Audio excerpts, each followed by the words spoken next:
Hello, everybody. Andy Jacob here with the .com Magazine Entrepreneur Spotlight Series. I have not only a fascinating show today, but a very important show today. You know, you come on the show, you come to the show, you come on the show, on the platform, and you watch all entrepreneurs doing amazing things. But sometimes there are certain entrepreneurs that are not only doing amazing things, but also really changing the world, changing the way in which people's lives can function. And we have a phenomenal guest on the show today. Her name, of course, is Dr. Risa Gold. She's an MD. She's a board-certified child and adolescent psychiatrist in Cold Spring Harbor, New York. That's what she's mostly well known for. But she has an organization, a nonprofit called Miracle of Help. Wait till you hear what they're doing. I mean, they're making such an impact in Sierra Leone. And we're going to get into it with her because we have so many questions. But you're going to love the passion and also the way in which they've been able to do so much for so many people that really need it the most in our world. I'm really honored to have Dr. Risa Gold on the show today. Risa, I'm going to call you Risa. Welcome to the .com Magazine Entrepreneur Spotlight Series. Thanks, Andy. In Sierra Leone, they call me Mum Risa. Mum Risa, I love that. Mum Risa. Okay, so Mum Risa, let's get started because here we are, the Miracle of Help. Your son went on a sort of a medical mission to help people in Sierra Leone. He came back. He said, Mama Risa, or you know, Mom, or Mom, whatever he calls you. These people need some help. Let's think about what we can do. And you came up with the Miracle of Help. Before we get started, let's pull the lens back to 30,000 feet, of course. Tell us about the Miracle of Help nonprofit organization, what you do, and then we're going to get into it. Okay, so based on what my son had told me about the lack of healthcare in Sierra Leone is one of the poorest countries in the world. They had a very, very bad civil war. It brought a once proud country to its knees, and their healthcare system is very fragile. Many areas of the country have no doctors, no nurses, and no healthcare. And my son saw this firsthand. He said, Mom, they have no place to have a baby. They're giving birth in the open fields, or they're trying to walk to the nearest hospital, which is about 34 kilometers away, and they die on the way. They're in labor, they're walking, they die, the baby dies, and then the village elders and the husband carry them home for burial. So he said, we got to do something to help them. I said, absolutely. And I took a trip over to the villages that he had gone to. And I asked the community, how could we be helpful in terms of bringing healthcare?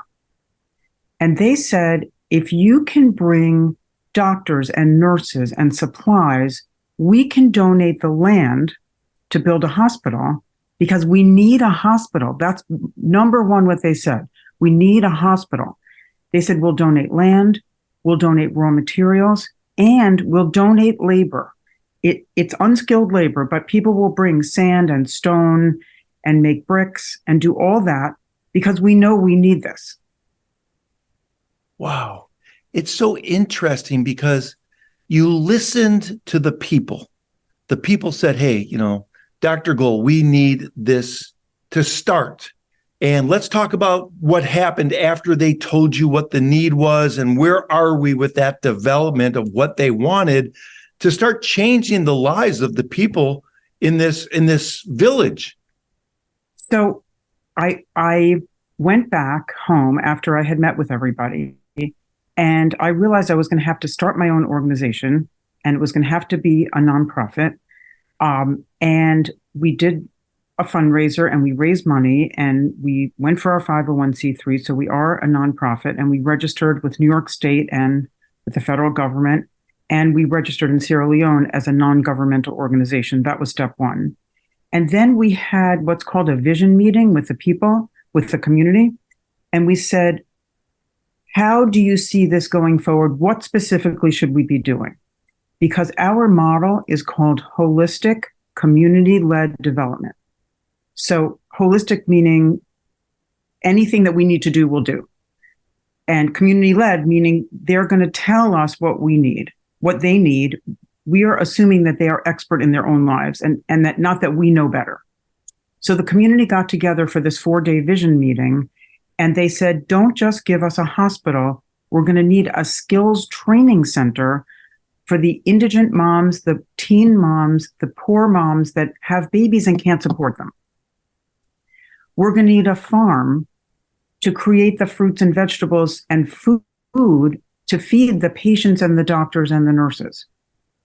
And we would like a meeting place to meet with our government officials, because there are big NGOs and they have a democratic government with a parliamentarian system, and they would like an official place where they could sit down with their government officials and talk about their needs. So that's how we came up with our holistic model, which is physical health, economic health, social health, and government interface. And economic health, which I didn't mention before, is they said, please help our farmers. Our farmers farm by hand. We have no tractors. We have no mechanization. There's no electricity. There's no running water. There's no cell service. There's no internet. Actually, they have cell service, no internet. And they said, our farmers are struggling. Help our farmers. So that was the economic piece. So we drew up a plan to build a very small 10 to 15 bed hospital. And on the grounds of the hospital will be a skills training center to teach the skills that the women asked for, which are sewing, weaving, dyeing, vegetable gardening, and I added literacy and computer skills. Because even though they don't have electricity and they don't have computer skills, this is 2023. And I feel like if we could also teach them about modern day electronics and technology, that could help them get on their feet. Wow. So the reason I'm so happy to be talking to you is because we need to get the word out about this, and your magazine and your television show is incredibly helpful for us to get the word out and to tell people what we're doing. So we have already started. The villagers have been as good as their word, and they've donated a huge parcel of land to us. And on their land was an existing, small, very dilapidated clinic. And when I went to see the clinic, it had no sink, no toilet, no running water, no well, no place to wash your hands, no screens on the windows. And I said to myself, I can't bring a doctor here. There's no place to wash your hands. There's no place to see a patient. It's a structure. So the first thing we did was we renovated that structure and dug a well. And we dug a septic system, and we installed bathrooms and showers, painted, plastered, did everything to put windows in with glass windows with screens so that the malaria mosquitoes don't fly in and out. And we are now seeing patients 7 days a week in that clinic. And once a month, we bring 2 doctors, 2 lab techs, and a midwife. And they work for 3 straight days and just see as many patients as they can. So during the month, our clinic functions as what's called a maternal child health post. We see pre- and postpartum women, pregnant women, children under 5. And once a month, we have our big pop-up clinic with the doctors. So great. That's our physical health component. We had a large donation of soap given to us by a donor. So we've started 2 malnutrition clinics because our clinicians tell us that 80% of the children, 80% of the children in our communities have some degree of malnutrition. So in response to that, we started 2 malnutrition clinics, and we're treating severe acute malnutrition and moderate acute malnutrition according to World Health Organization standards and guidelines. And we've been certified by the Sierra Leone government for our malnutrition clinics. So what's happened, our first 25 malnourished children graduated successfully, and their moms started to cry because they said, how will we feed our children now? So this donated soap that we were given, the women, the first 25 graduates, the moms, are selling this soap to support their children. So half of the soap is going to the moms to sell, and half of it We're setting up a school hygiene program to teach children how to wash their hands, about how hygiene, when to wash your hands, so that we can reinforce the use of soap. The local paramount chief in the villages is very, very supportive of what we're doing. And he donated to our use 2 factories that exist in the village, and one is a soap factory. So when our donated soap is all sold, these 25 women will operate the soap factory. Wow. And then have a way to sustain themselves. That's fabulous, Risa. I think about it. You're talking about a place where 1 in 17 mothers die during childbirth. You're talking about no electricity. You're talking about no running water. You're talking about illiteracy. You're talking about things that people watching the show, many things as entrepreneurs we take for granted. So let's talk a little bit about what happens to their physiology. What happens to their faces when they see you and your team show up? And what's that like when you arrive? Bring me inside that. Let me feel that when they're there and then you guys show up and do all your magic. It's incredible. The villagers, they have traditional dances, and they have traditional instruments and drums. And our clinic serves 5 communities. And in fact, we did a clean water project where we brought clean drinking water to 7 communities for the first time. So now 7 villages have clean drinking water. The wells were given to the communities. We don't own them. It's on their property, on their land. So all these villages come together with their traditional singers and dancers and their drums. And they put on their traditional garb, and they wait hours for our car. They don't know when we're coming. So they all come hours early, and then they greet us with drumming and dancing and singing. And all the village chiefs come, and they have these traditional dancers that dress in straw costumes that look like spirit gods. They call them devils, but they look like spirits to me. And those dancers dance. So it's a tremendous outpouring, and it's extraordinary.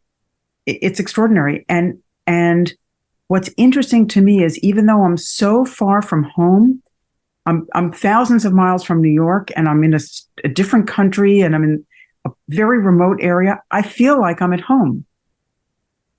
Isn't that something? People are warm and friendly and so appreciative.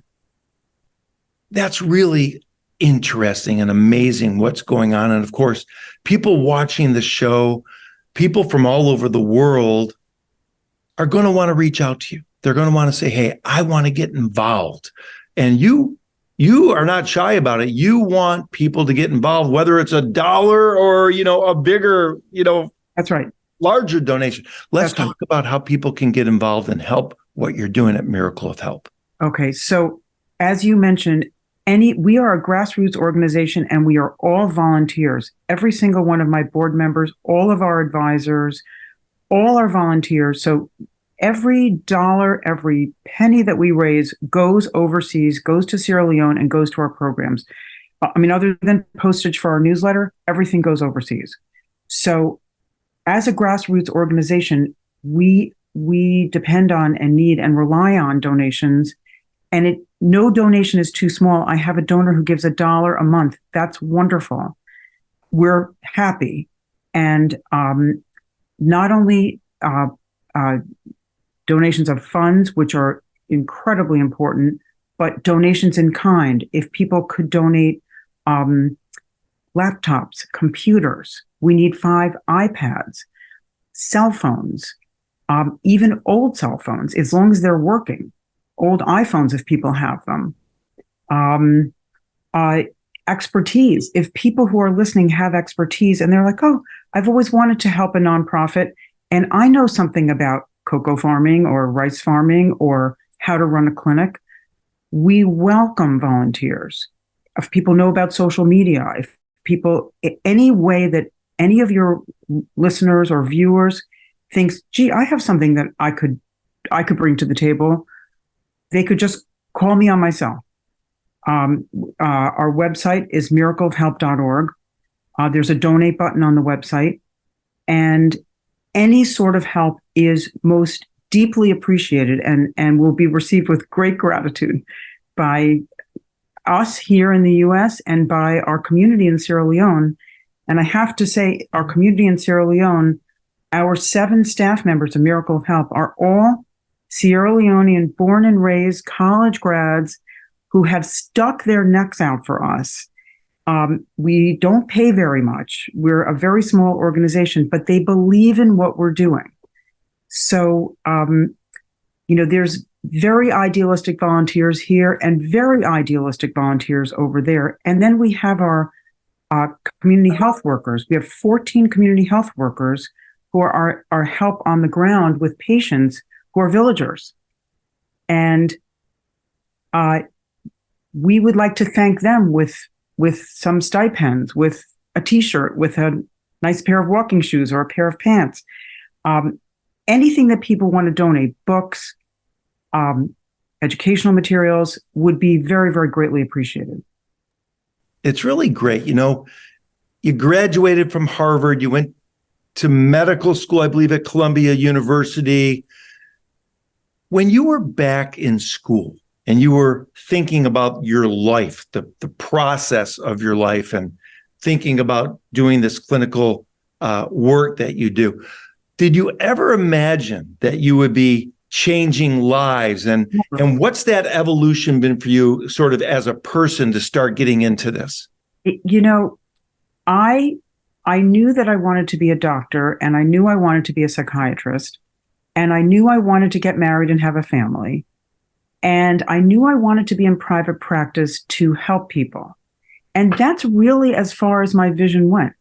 I couldn't conceive of anything farther, but when we were raising our kids, my husband's a physician also, and so is my older son and my older daughter, we did talk a lot about public health and the importance of public health. Because if you're a doctor on Main Street like I am, I see one patient at a time. If you're a public health doctor, you can affect hundreds of people. And my daughter, actually, who is also a psychiatrist, went on and got a public health degree, of which I was very proud. And she actually spent 2 different medical missions in Africa as well, working with childhood malnutrition. But I never thought until my son came home that I could actually do it myself. It never occurred to me. But I had read about Albert Schweitzer when I was in high school. I knew, that it was possible to go to Africa and be of service. And it didn't really become real until my son and daughter told me about their experiences, that maybe I could be of help. I think of myself as just one person, but as it is now, people are walking in from 27 villages to our clinic. And we've had thousands of clinic visits already, thousands. So people are walking 2 and 3 and 4 days to get to our pop-up clinics, and they're coming from every direction. Amazing. And I was like, one person can make a difference. Yes, you are. And your team is, and it's so remarkable. We think about the pop-up clinics, Dr. Gold, and we have seen some pictures on the website. I mean, there's just people like they want the help and they're very excited and they're so thankful. I bet that's a great piece of your work. Who is responsible in the pop-up clinic? Do you bring in doctors from the local area? Who does the lab tech work? How do you sort of integrate all of that into a pop-up clinic so that it's successful, sort of out in the middle of an area that they've never had it before? Right. Well, first, I absolutely have to mention my board here, because a 501c3, by definition, has a board of directors. And our board has been instrumental in every step of this. One person cannot do it by themselves. It takes a village. It takes a community. So our board has gathered together a community here of support, and we have a community there that we're working with and that supports us. So our board here has plainly stated that they want this effort to be by Sierra Leone and for Sierra Leone. We don't want to bring in American doctors and nurses unless we absolutely have to or for training purposes, because they have their own doctors and nurses. And they have a very enlightened president, President Bio, Julius Maada Bio. And he has said that any outside organization that will come into Sierra Leone and build a hospital, the Sierra Leone government will partner with. And they will staff the hospital and they'll run it. So they don't have the funds to put up the physical plant, but what if the physical plant is up, they'll staff it and run it.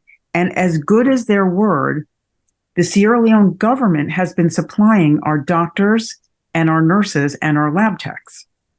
Wow. Fantastic. We've raised money for scholarships, but those scholarships have all gone to Sierra Leone students. So we have a clinical health officer who's in school now, which is like our primary care doctor. We just graduated our first midwife, so she's been going to our pop-up clinics. And we have a nurse who's in training to become a state registered nurse. So those three are, and we have our country director is in graduate school to get his master's in public health. And this is all over there. So we've raised more money for scholarships. We have another 8 scholarships ready to go. And those are all going to be for Sierra Leone students so that we eventually have lab technicians, hospital administrators, the people that we need to run this hospital. And we don't want to give them a hand out. We want to give them a hand up. Yeah, and I love honestly, it. They're hanging on to that hand for dear life. Gosh, I love it. It's fantastic. And of course, you're sort of the mother of invention, because in the pop-up clinics, the team started to notice that many of the patients needed surgery when you were doing the screening. That's right. And you've been able to make an impact in that regard as well. Let's talk about that. Okay. So, we get our information from our clinicians. It's our 2 government doctors. And now we have a 3rd clinician who's on our staff. And we meet with them and they tell us what they see when they're doing these very intensive days. And there is no option for surgery. Our clinic is an outpatient clinic also. There's no place for a patient to stay overnight. It's just a waiting area and 4 little doctor's offices, but there's no overnight facilities. So for surgery, you need to stay overnight. So we asked the Sierra Leone government, could we bring our patients to the government hospital? And they said, absolutely. So we started by driving our patients to the government hospital in Kailan. And our staff stayed with the patients overnight because for all of our patients, it was the first time they'd ever left their village or left home. It was a very scary undertaking for them. So our staff stayed with them, made sure their surgery was complete, made sure they got their post-surgical instructions, and then drove them home. So we budgeted for about 2 surgeries a month, and we did that for a year and a half or so. And then an American doctor here, Dr. Ray Shapiro, volunteered to go and train their surgeons. So Dr. Shapiro, God bless him, went to Sierra Leone, went to the Kailan General Hospital, and spent several weeks training their surgeons and did about 22 more cases. After Dr. Shapiro came, and he was a huge hit with the doctors in Sierra Leone. They loved him. After he did his medical training program for them, the surgeons at the Kailan Hospital said, we don't see why we can't come to your clinic and do the surgery there. So now the government hospital surgeons are coming down to our clinic when we have the pop-up clinic, identifying the patients that the nurses have triaged, doing our surgery right on site, same day surgery. They set up a tiny little operating area. Wow. And then the patients can recuperate at home. Wow. I mean, if I would have said to you 10 years ago, you'd be never cooperating with the Sierra Leone government, you'd be doing something with them impactful, and they would not only want to be involved with you, but step up and start bringing physicians in and all kinds of Nurses. things with this project you have, you would have said that I was crazy, right? Absolutely. And step by step, I feel like Miracle of Help is the right name for us because we are bringing help. And does seem sort of like a miracle that this is happening. It's way beyond anything that I expected. I had no idea that we would grow this big, this fast. Yeah, I love it. Now, I want to talk a little bit about the Clean Water Project. I mean, I love that because I would imagine, and you'll talk about the project, but I'm thinking that some of these people have never really even experienced clean water prior to your project being put up in one of their villages. Let's talk about the Clean Water Project. It's phenomenal.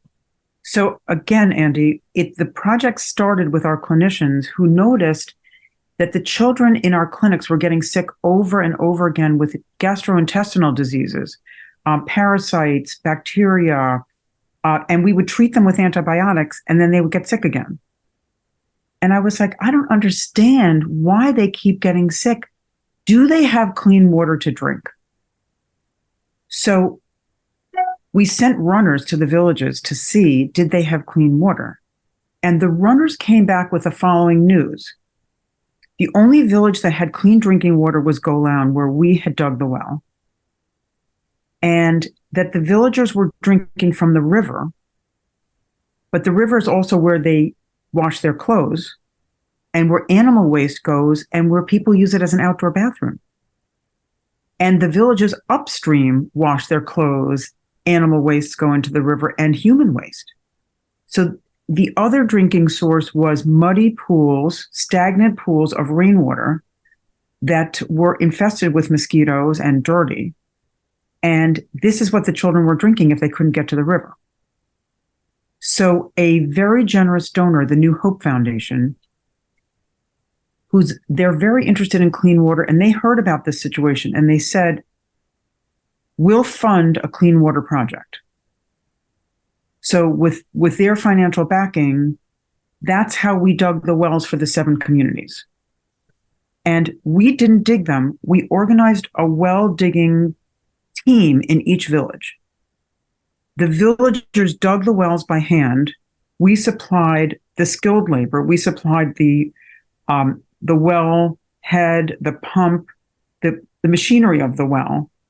And we did a training program for each village so that they would know how to repair their well. So now each village has dug their well, and we hit water at about 36 feet, and they dug these beautiful straight shafts right down into the ground. They're lined with cement. They have all the equipment all set up. And other well-meaning organizations have tried to do this, but they come with American parts or European parts or Russian parts. And if a well breaks with Russian parts or European parts, the Sierra Leone people can't fix it.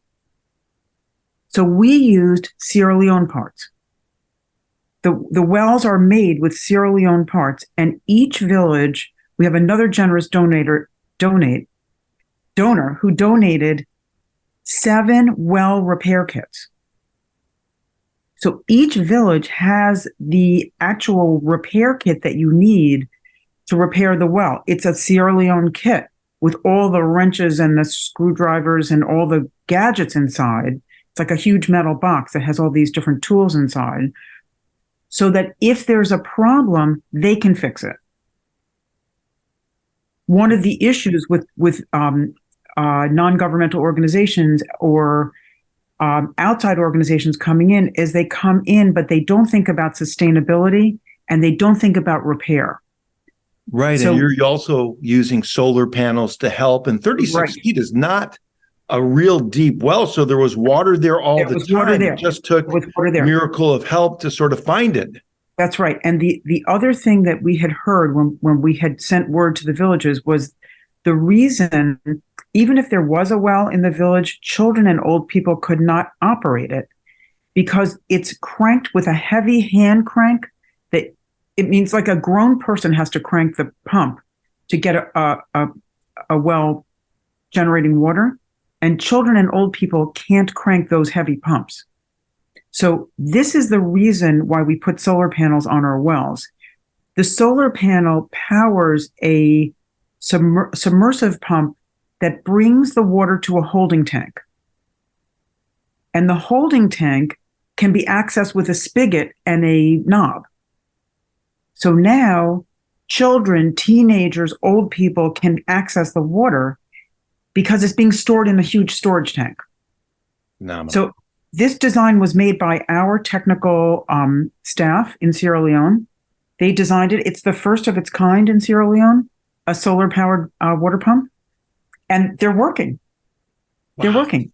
It's And fantastic. And just clean water can change the dynamic of an entire community, an entire continent. I mean, really, when you think about it. Now, we've only cut out a certain amount of time. It's so fascinating. I love the interview. I love the conversation. But something else that you're doing, and for the entrepreneurs watching the show, think about how this next part of our discussion can translate into what you're doing as an entrepreneur, because not only is Dr. Gold and the Miracle of Health providing all of these great services, but they're also putting people in the position to win. In other words, they're teaching them things, and teachers are teaching other teachers, and then teachers are teaching teachers who then have students that then teach others. And they're making this sort of pay it forward opportunity happen. And one thing that I love what you're doing is with the Farmers Cooperative. Yes. So yes. Before we let you go, I want you to just touch on that briefly, because you're really bringing all the local farmers together.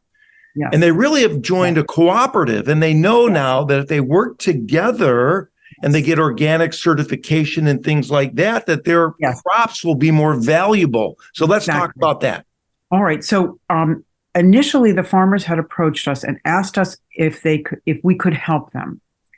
So I had found an agronomist, a soil expert in the U.S., Peter Ash, and he, out of the goodness of his heart, went 3 different times to our farmers and taught them the principles of organic farming, how to prepare the soil, how to make compost, how to dig berms and swales, all kinds of extraordinary things, double dug beds. And my thought was, if we could help the farmers grow their crops organically, the crops would be worth more money. So, somebody had told me that one of the issues that our farmers face was that each farmer sells their crops individually, and no one farmer has that much to sell. But if they could form a cooperative, they could pool their crops and the whole harvest would be worth more. And this is the thing that I'm probably the most proud of, or one of the things I'm most proud of, is that everybody said you'll never get the farmers to agree because they're worried, they're a little bit suspicious of each other. Would they get a fair shake? Would they get their money back? But because we had helped them with the organic farming lessons, they had come together as a group and they were working together and they were willing to form a cooperative. So 500 farmers have signed up in our cooperative, and the first step once we had formed the cooperative was to help them begin to grow organic cocoa, because these are 500 cocoa farmers. So 16 villages agreed to help. 11 nurseries were set up, and a nursery is where you raise little cocoa seeds in sort of a biodegradable plastic bag. And when the seed is a big enough sprout, you can plant it in the field. So each of our 500 farmers pledged to give an acre of their land to organic cocoa. And we've planted a fast-growing variety called Amazon. Amazon's ready in 3 years. And in 3 years, we'll have our first organic cocoa harvest, which will bring the farmers more money than their traditional cocoa, which has chemical fertilizers and sprays. So these will be raised just with compost and no spray. And the most interesting thing is the farmers have just asked us to help bring their existing cocoa crop to market. So even before the organic cocoa is ready, they've asked us for our assistance, and now we're organizing helping to bring the cocoa to market such that their co-op can be certified. Powerful. Once the co-op is certified, they're already certified with the government, but they have to be certified with the trade fairs, which are the big buying organizations. Once the cooperative is certified, they won't need us to take their crops to market. They can directly take their crops to market. I love it. So it's thrilling. And the rice farmers and the coffee farmers in our community have already asked for our help. They started with faith and now they have trust. And it's powerful because you can see how trust is taking this organization to newer heights every single day. We're going to bring you back on the show. I have so many more questions, but before I let you go, we have to talk about entrepreneurship. I mean, here you are, you're a board certified child and adolescent, psychiatrist. You've got a practice. Getting you, a time on the show is very difficult because you still have this practice going. You have the Miracle of Help. You've got that organization going. Let's talk to the younger entrepreneurs who are maybe having a little bit of a tough time in their business. Maybe they're hitting a wall, or maybe they can't get through the wall. Maybe they're freezing in the frame a little bit. Maybe you can share some. Did they call you Mama, Risa? Mum, it's like British, M-U-M. Maybe you could give us some Mum Risa wisdom about how to get through a tough time as an entrepreneur and keep on pushing. Well, the probably the best piece of advice that I've gotten is to ask for advice. Anytime I don't know what to do, instead of just stressing, I call and I ask for advice.